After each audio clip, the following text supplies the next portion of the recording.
want to know what it is. The Matrix is everywhere. It is all around us. You can see it. You can feel it.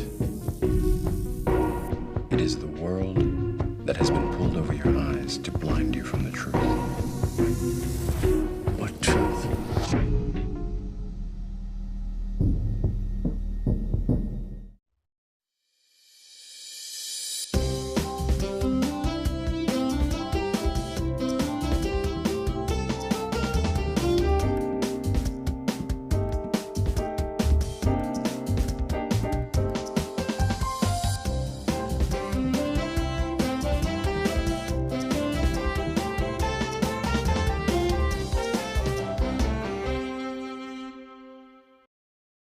Today we're exploring the iconic 1999 film, The Matrix.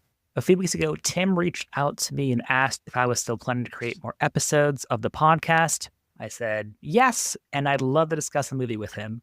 He picked The Matrix, and I was immediately excited to revisit this classic with him on the show. Also, really excited to have Nick back on this episode. I know it's been a while since we've shared a podcast episode together, so it's great to be talking movies with you, Nick, as well.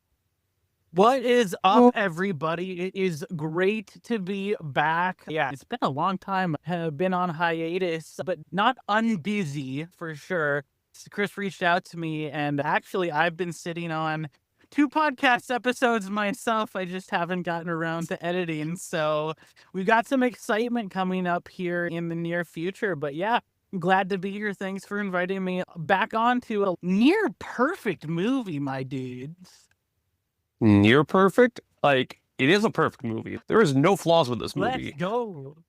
I was going to ask you too, Tim, why The Matrix? Why it's important and so relevant to you and its impact on you / cinema? Okay, I first realized my love of science fiction when I watched Star Trek First Contact. I just borrowed it from the library on a whim. This looks like a fun, weird movie, and I'm like, this is the best thing ever. Then I finally got into watching The Matrix, and 17-year-old Tim's mind was freaking blown. Like, I could not get enough of it. It has everything you can possibly want. And I've just kept watching it since because it's that good. And can I also just interject here and say, man, does it hold up? Like, I know there's a lot of classic movies out there that just doesn't hold up to today's audience, and this one absolutely does. Oh yeah, 100%. It is a timeless movie. When you watch an 80s comedy, there's some humor that like, ooh, that would not be filmed today. This movie does not have any of that. It's like a fine wine. More relevant now than in the past. Oh yeah, for sure. And in addition to that, the rewatchability of this movie is top tier. There are some movies where you can only watch it once and it was good, but you're like, I don't really need to watch that again. This movie, the rewatchability is insane. There are very few movies where you can say that. I was thinking literally the same thing earlier today. I watch so much content, like my life when I'm not doing work or like doing life stuff, like I'm constantly ingesting content. And I just thought about it today, and The Matrix, specifically the original of the trilogy, is like one of those movies that I always come back to and could watch over and it doesn't get old. And I find myself doing a watch at least a couple times a year. Oh yeah. I personally hadn't seen the original Matrix film for probably at least 8 years. It had been a big chunk of time for me. And let's start out then with, as far as the plot goes, our first introduction to the Matrix, right? So computer programmer and hacker Thomas Anderson, known as Neo, seeks the truth about the mysterious Matrix. His search draws the attention of hacker Trinity and the enigmatic Morpheus, who promises answers. Neo is pursued by agents led by Smith and is captured.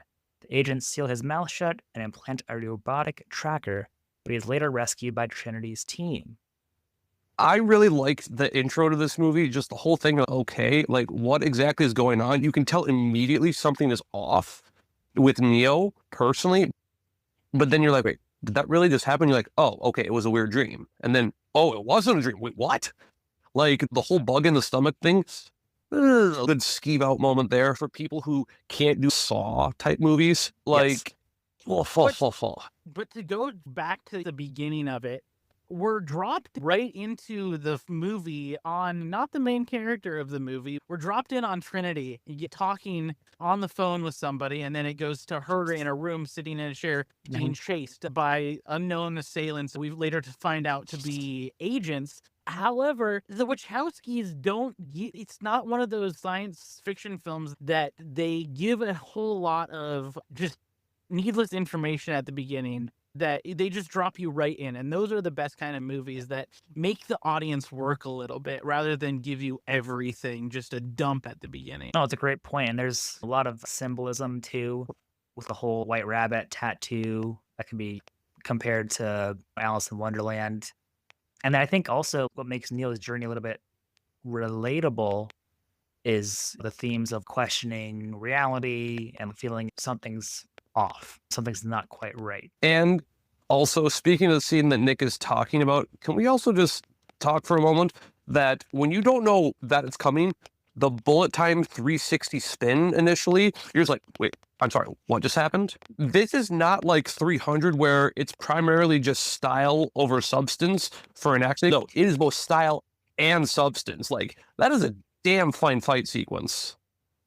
No, it's true. And like you were mentioning at the beginning, all that still holds up 25 years later from a visual perspective. Yeah. And like back to what you were going, the journey with Neo, like initially he's trying to find something, but we can all relate. Yes. Searching for something that's missing in our life, but we don't know exactly what it is. That can relate to pretty much anyone. So that's partially why he's a good character. It's a good start for a movie because it engages the audience immediately. Oh, hey, I can relate to this dude. It also spills into conspiracy theories, like what if someone was telling you that the world was an illusion? And then tracking forward within the storyline, Morpheus offers Neo a choice to take the red pill to learn about the truth or the blue pill to return to his normal life. Neo chooses the red pill and awakens in a dystopian world where machines are harvesting humans for energy. It's one of the creepiest kind of plot lines you can possibly have in a dystopian story, because literally the humans, they really effed themselves. They really destroyed the world, which, I mean, relevant to today with all the climate change and everything, where instead of just trying to eradicate the machines, the AI, with some bug or something, they literally blotted out the sun so that they couldn't get any energy, which, let's be honest, humans, that would kill them too, because we need the sun for our primary source of energy as well. Damned if you do, damned if you don't. But then the AI does what it does best, and it says, okay, we have a problem. Let's solve that problem. And what's the problem? The only thing left for an energy source is a perfect energy source, which is humans, which, yeah, I get it. Oh, yeah. In addition to that, can we just say how relevant the AI aspect of the Matrix is relevant to today? Like, AI today is unreal. I couldn't do my job without AI at this point. It saves me. And when people talk about AI, the AI is a really hot topic right now and just has been for the last few years. The thing with AI that everybody doesn't really understand right now is that AI doesn't save time. It saves mental energy. You spend as much time doing the job, it just saves a lot of mental energy. I write a lot of content for marketing, and it saves me a lot of time trying to figure out the right words of what I want to say, but it doesn't take any less time to do it. And that's a misconception. There's so many misconceptions about AI, but it's getting smarter. And we are quickly reaching a point of where, yeah, it's wonderful, but scary at the same time. Yeah, no, I'm totally with you there. Just seeing how it's evolved so much from even a year ago is crazy. Like, it has become so much more efficient and helpful, honestly. I use it in work as well when it comes to cleaning up writing, putting all my thoughts in an organized manner and whatnot. But yeah, it is interesting when comparing the film's take on artificial intelligence to the world we're living in today. But also, I really wanted to bring up the red pill, blue pill metaphor And maybe kind of Literally even a just pop talk a culture little bit about why reference it that has people become use in such a lasting everyday symbol speech. from this film. Yep. You're damn right. All the memes from the red pill, blue pill, you have to pick between this side or this side. Like, it's insane.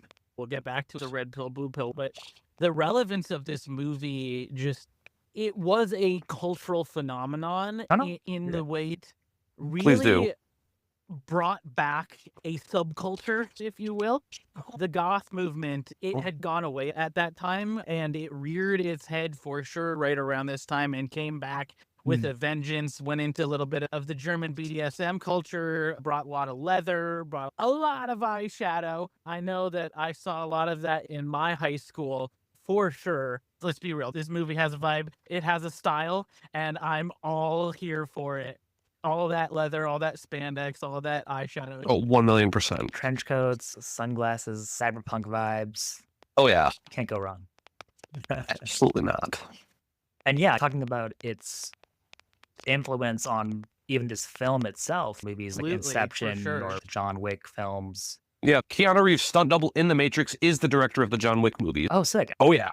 Moving forward, the crew visits the Oracle, who suggests Neo is not the one and warns that he will face a choice between his life and Morpheus's. They are then ambushed by agents after Cypher, a crew member longing to return to the Matrix, betrays them. Again, this film is filled with a lot of decisions that are laid out for Neo. Whether to take on the hero's mantle or not, he could have easily just given up once he knew that his quote reality was a lie, that he lived in literal simulation theory. And yeah, life is a whole bunch of choices that we continue to make. And if you believe in alternate and infinite universes in the infinite universe theory, that's all it is, choices. And the choices that we make now are our version of reality. But if we decided to go off into another reality, that's a whole nother life that we have also lived. So implications of choice is huge, and if Neo had made just simply one choice different, this story would be completely something else. Oh, absolutely. Like, in addition to that, the consequences of earlier actions in the movie having consequences later on in the movie, too, is bananas. Does he choose to not download the fighting stuff? Was he able to take on the agents? Who knows? Then we also have the whole aspect about the Oracle and, potentially the Oracle's mind game here. Is she guiding Neo or is she testing him? The way that they wrote the Oracle and made her just such a enigmatic, you question everything that she's saying. She's speaking in ciphers. She's speaking in riddle. It is inhuman in a way that makes you like, who is this?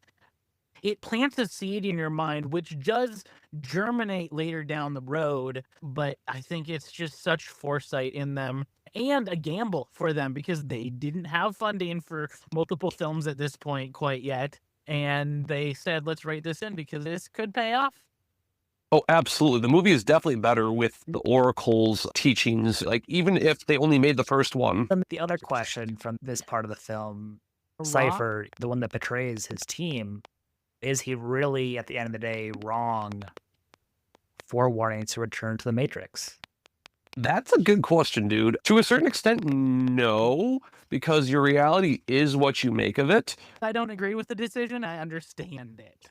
It's an extremely easy choice to be like, hey, yeah, that reality is comfort and it may not be reality, but it's my reality and that's fine. Now, the way that he went about and did it, now very much I question that because to do that, the price of that comfort was in the deaths of others and in the ending of everyone else. Yeah, his decision and choice. If we were given that choice, what would we do? The red pill, blue pill. What would we do? And if you look at a criminal and people that have done bad things or whatever, they were presented with a choice in their life. I believe that every person is good at their core and they're only making decisions based off of the things that are put in front of them. A person can make a choice and it may be the wrong one, but it was the choice they made and put them in a circumstance. That makes me give people more grace in that sense. Yeah, I can agree with that. I appreciate you both fielding that question because it popped up for me when I was just reflecting on the film as a whole and the decisions that are made by all the different characters. Obviously, like we're saying, the way in which this decision was impactful on the rest of the team was negative. But the actual question about wanting to return to the Matrix and not remember anything of the real world, I just thought made for a really interesting discussion topic. Moving into the last quarter of the film, Neo and Trinity launch a daring rescue, freeing Morpheus. Neo then fights Smith, initially holding his own, but is ultimately killed. As Sentials attack the nebulizer, Trinity confesses her love, fulfilling the Oracle's prophecy. Neo revives with newfound power, seeing the Matrix code, and effortlessly defeating Smith. He escapes, and the ship destroys the Sentials with an EMP. Later, within the Matrix, Neo sends a message, promising to show humanity the truth before taking flight. Can we talk about the chunks? The Lots to chunks. unpack in there. The lobby scene is one of my favorite scenes ever. That scene made me fall in love with guns, period. I knew H&K Yes. guns because of this movie, and it was my favorite for Yes. the longest time. And it's because of this scene. Yeah. They walk into this thing. It's such like this movie doesn't have a lot of comedy, but when they walk through the security, the metal detector, and it goes off, and he just looks down, she opens her coat and then brings out these guns, and just all shit breaks loose. Oh, so good. And then you take the influences of kung fu movies with the wire work and the stunts that happen in this, and you do it all in slow motion with all of the debris and everything. Oh, it's a masterpiece, and it gets me every time. That scene never gets old. Correct. I will echo every word of that. Like, back to what I was saying earlier, it is both style and substance. The choreography in that scene is absolutely bonkers. Like, up until this point, can you name how many movies mix martial arts with guns at the same time? It was literally groundbreaking, pun intended because they're destroying the lobby, groundbreaking action sequences.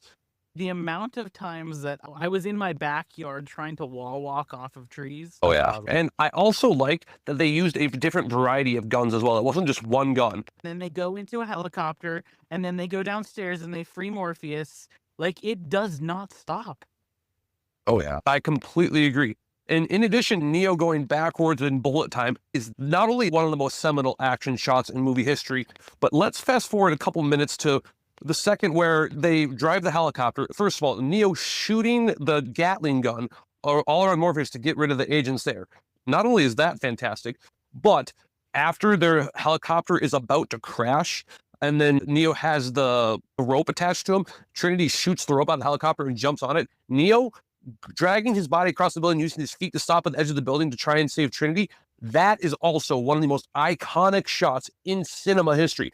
Ever since The Matrix came out, every movie after that has tried its best to recreate that scene. The scene of Neo grabbing his feet on the edge of the building to try and save Trinity. It might have been done a couple times before, but ever since The Matrix pulled that scene out, it's been repeated in action movies since. Oh, yeah. The helicopter scene, that whole sequence really is the one that stands out to me. I always remember it, even though I've only seen it a few times. Because like I said, as is the whole bullet time aspect, it is so impactful on action movies as a whole. Oh, yeah. There is so much symbolism in this film. How does Neo's resurrection in the Matrix symbolize the power of self-belief and personal transformation? It is a loaded question. So even though I'm not religious anymore, my Christian upbringing automatically gives me to bring back, oh, it's a metaphor for Jesus. Like, my mind goes there every time I rewatch the movie. Even though I'm not religious anymore, my religious upbringing, Sure, it's a metaphor for Jesus. Like, he is the savior. He is the one. The Wachowskis kind of knew what they were doing with that one, too. Yeah, I think that linked with the there is no spoon philosophy. What does it really mean?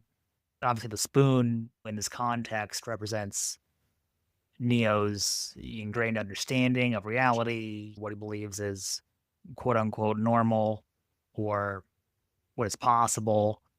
And when the boy tells Neo that earlier in the film that it's not a spoon, I think that really is emphasizing that Neo's ability to manipulate the Matrix slash his own reality comes from his own mind and belief system. And it helps him realize it's not some external force. So the entire aspect of it is encouraging Neo to abandon all logical assumptions, all fixed beliefs about the world he has lived in. And I think it just ties so beautifully together because the Matrix is the simulated reality, which is inherently illogical. So Neo's the chosen one because of his ability to function within that, which I think again ties into the dependability on his willingness to embrace the unpredictable and the impossible. So I feel like there's so much like that we can just like talk about that one aspect, but for me, that's when it comes to Neo's resurrection, that all plays such a pivotal role in that symbolization of self-belief moment for Neo. Completely agree with that. I wanted to take a moment to thank our Cinema Club supporters. Your monthly contributions are appreciated and help keep the show running and growing, as it definitely does take a few software and editing subscriptions on Nick and I's end to create these episodes. If you love the show and would be interested in financially supporting the Cinema Club for even 99 cents a month, visit our website and click the Support This Podcast button. You can check that out at podcasters.spotify.com/pod/show/the Cinema Club. Let's jump back into the episode. I think, too, this film brings up so many interesting questions because another philosophical question, free will versus destiny, to me is such a huge aspect that makes me think about this film specifically. Even like Destiny's been told specific things from the Oracle, Neo has been told certain things, and Morpheus has his own belief. Well, let's talk about that a little bit. The Matrix is a simulation. It is a program. And a program, literally, you cannot have complete free will. The future is already determined. The future is already set. The program is simply just calculating to inevitable future. And as we learn in the future films, the Oracle is not a person. The Oracle is not a thing. The Oracle is actually part of the program, just as Agent Smith is. And that goes also to Cypher's decision there. Agent Smith is a great character because he is literally a program. It's not as though he's evil as he's made out to be. He's just doing what he was programmed to do and to destroy the bugs in the program and to set status quo. If you look at the Animatrix, the animated series of the Matrix, the Animatrix goes into the actual history of what happened to get them to this point. The robots were getting too powerful, getting too much free will of their own. So they're just trying to do self-preservation.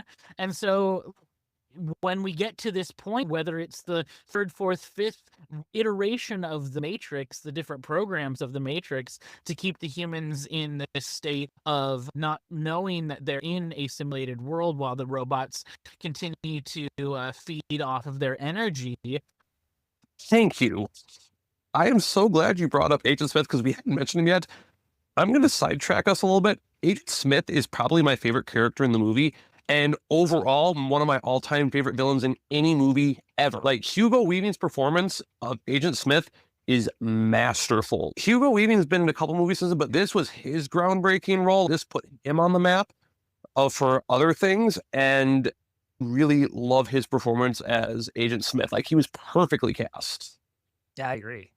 Hugo Weaving is one of the nerd kings now because he went from this to Lord of the Rings to Transformers to Captain America. Like, he's just owning all the nerd properties, and because he got cast in The Matrix and now he's in the sequels, and he is now a household name because of this movie. So this was his groundbreaking role. This was a groundbreaking movie for so many people. I mean, this was one of Keanu's few things. I know he had Speed and all that too, and Point Break and all that, but this was a big thing that showed, oh, he actually is a black belt. He is a martial artist in real life and gets to use that. Also, Carrie Trinity, this was one of her breakout roles as well, at least into the mainstream media. And this was two little filmmakers as well. Brothers at the time, now sisters in the Wachowskis, and turned into an amazing career for them, into one of the best sci-fi shows out there that Chris introduced me to. If you haven't seen Sense8, it is a beautiful show. Ooh, I gotta watch that. So many good shows out there. Well, and then the fight choreography, it holds up to today. It's better than a lot of stuff out there today. 1,000,000%. Like every action sequence in this movie, you can pick it and it holds up and is better than almost every other action sequence from every other movie ever made. Like with the exceptions of like maybe Terminator 2 or Captain America Winter Soldier, like some of like top of the game action movies, it's unreal how good every fight sequence in this movie is and how it utilizes all of its surroundings and environment to utilize everything for its action sequence. And you know what? I didn't really realize it until this watch through. On the sense of scale, this wasn't a huge scale movie. Each scene had only like maybe 3 or 4 or 5 actors in a scene at a time. Whereas the Avengers, you have these huge battle sequences that are hundreds of thousands of people in the screen at the same time. And this movie goes to show that no, you just need 3 people in a hallway, 10 people in a lobby, and that's all you need to make a fight sequence one of the best, most entertaining things of all time. Dude, I just realized that you're absolutely correct. Like all the scenes that involve multiple people are when Neo's running through the street. That's it. When it comes to the fight sequences, it's usually just him versus one other person. You don't have time to think about anything else. It just glues you to the screen. Absolutely, my guy. And does the fact there's only 2 people on the screen take away from the movie? No, you don't notice that there's nobody else around. That's a great point. I hadn't even thought about that aspect, that it is a lot of smaller sets and or filmed with just a few people in the majority of the scenes in this film. But it doesn't feel that way. It feels like a very impactful, large setting just because of the various settings that they are taking place in within the film. Absolutely. And can we also, speaking of the settings, every scene looks really fucking good. Not a scene in this movie looks ugly. Like when it's supposed to be dirty and grimy, it still looks really good. All things considered. Like, sure, it's supposed to look ugly and grimy, but it's the best looking ugly and grimy I've ever seen. In addition to that, the computer CGI for 1999, pretty damn well, all things considered. Even if the waves off the bullets, even if that is totally, you can tell it's CGI, it doesn't matter. Because the story is just too good and what it symbolizes is just too good. You don't care. Oh, the reason why it's supposed to look like a CGI, they're in a fucking computer. It's supposed to look like you're in a computer. So even if it doesn't hold up, it still fits. And then too, on the visual element, they have the green tint when they're in the Matrix. They have more of a blue tint when they're outside of the Matrix. Which is the rarest color in nature, by the way. Blue? It's the rarest naturally occurring color in nature. Correct.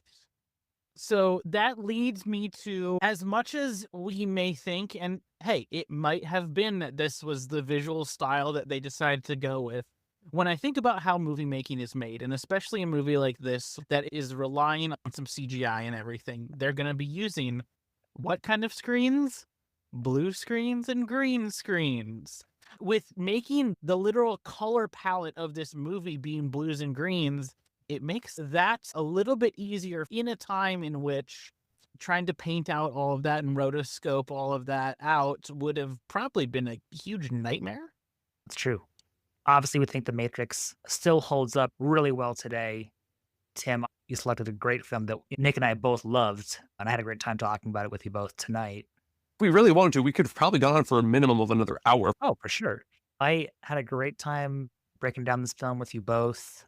When it comes to final thoughts on the film itself, what is it that really sticks with you that makes it one of your favorite films to go back to again and again, to deep dive into 25 years after it was released? Really everything, dude. Like I did say at the beginning of the podcast, it's a perfect movie.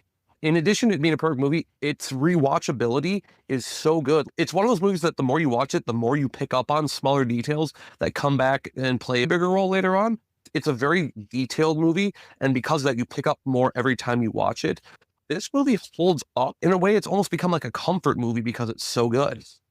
I can totally see that being the case. For me, I think it's had a lasting impression because of especially at the time, its groundbreaking visual effects, the thought-provoking philosophical themes, and then just the ability of the film to blend a pretty serious narrative with also action. And then, of course, we've talked about its huge influence on pop culture as a whole for decades. And what about for you, Nick? I know you mentioned this is a film that you've cherished, you've enjoyed coming back to over the years. What is its personal legacy for you? I think Tim has said a lot of the things that I also agree with. I'll go back and append a little bit what I said at the beginning in saying that this was an almost perfect movie. When I think about it as a singular film, it's a perfect movie.